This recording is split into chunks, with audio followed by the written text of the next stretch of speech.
I'm Gerald Milloy. I am the senator from District 29, which is Darlington, Marlboro, Lee, and Chesterfield counties. And what do we need to do to win as Democrats in South Carolina? I think that what we have to do is that we have to go back. We have to go back to the values that we've always had as Democrats, which are firmly rooted in South Carolina. We got to take care of people. We got to put people first. And so, the thing is that I had a lawyer to tell me once. He says, you know what? I happen to like people better than I like buildings. That's why I do what I do. And so I think that what we got to do is to make certain that we have a future for our children. Obviously, it starts with education. Obviously, it starts with taking care of them. We can translate that into our health care. What we also have to do is to make certain that they want to come and return to South Carolina so that we can have it a good place for them to live. Yeah. What do you think is the most important issue we need to be dealing with in this state? Obviously, I think you and I, most Democrats, have the same issues, taking care of children and educating them.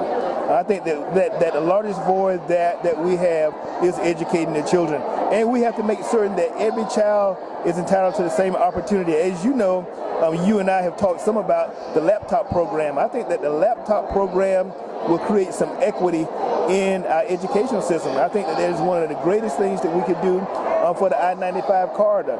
Just imagine if a kid wanted to sail down the Mississippi, or if they want to climb Mount Kilimanjaro, they can get on the internet and they can find it. And so that creates something in their minds. We got to open up their minds.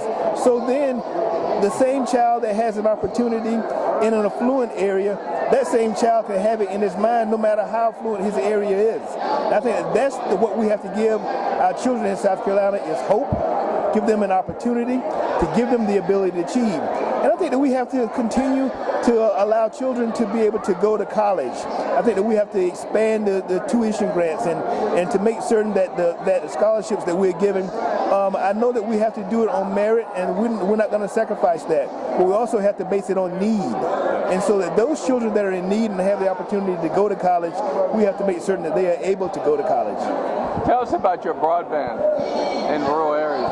Well, we're working on that. Obviously, that program is in the early stages, but we are fortunate at this point to have money in the budget to do it. We like to see South Carolina become a hot spot. I think if we could become a hot spot, we could be the first in the country of its kind, and so that the world could be closer in this economy, in this world marketplace. As you know, who would have thought that they could operate without a cell phone years ago? But now we can't go anywhere without it. Think about what happens again with the computer, with the telephone, and the way that we operate now to make certain that we become closer. It allows us to compete in a more efficient manner, and I think that it is the wave of the future. And what are you proudest of about South Carolina outside of politics? Oh boy, our state is unique. We are able to have a broad band of people. We are a very diverse community, and what I'm proud of now is that we have the mountains to the coast.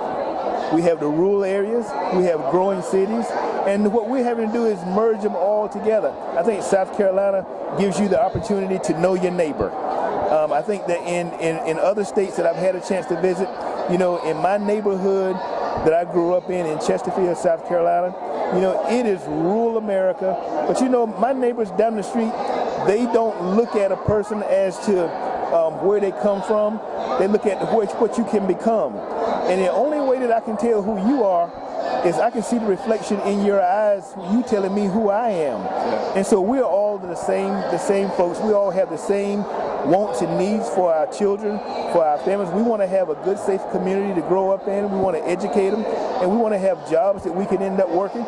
And if we can do that, then we can cure a lot of the problems that we have. The healthcare problem could be cured some if we have a job. We can buy a health insurance policy.